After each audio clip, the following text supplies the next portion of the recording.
when will they get rid of the TA for residents? Because it's ridiculous at this point. Uh, I do not believe the travel authorization will go out of use until the earliest, I would say April 1st, 2023.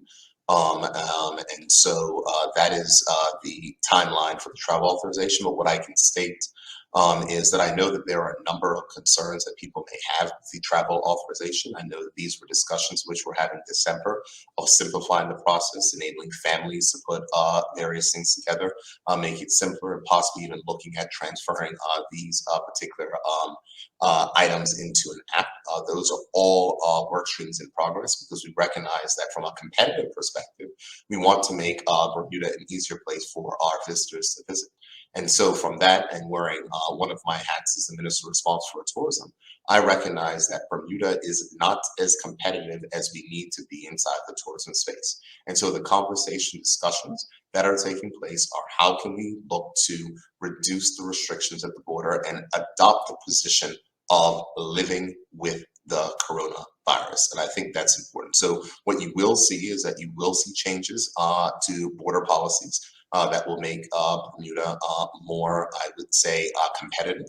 And what you will see is that there's going to be an increasing level of, I guess, personal responsibility that are going to be put on members of the public. I mean, if you're going to put yourself into a risky situation, you just have to understand what that situation may mean to you and your family, especially if you do not have any resistance to the infection, if you have underlying healthcare conditions, if you haven't been vaccinated, and other things. But from that perspective, the travel authorization, I would not, I personally should not expect that the travel authorization will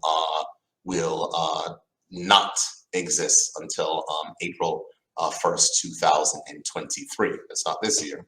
It's in 16 months at the earliest. Okay, another travel authorization question from our readers.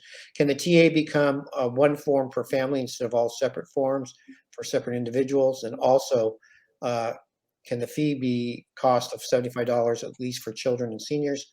Can the TA have an app like Verify instead, which is what the airlines are using right now? I would say that your readers are certainly reading our mind. So I think I kind of answered the question about one per family, and that's some of the things, the comments and feedback which have come from, I would say, the stakeholders of Bermuda Tourism Authority and the Hotel Association in regards to that. In regards to the reduction of fees for the travel authorization itself, seniors, and also young persons. I do believe that there were differential fees that existed before.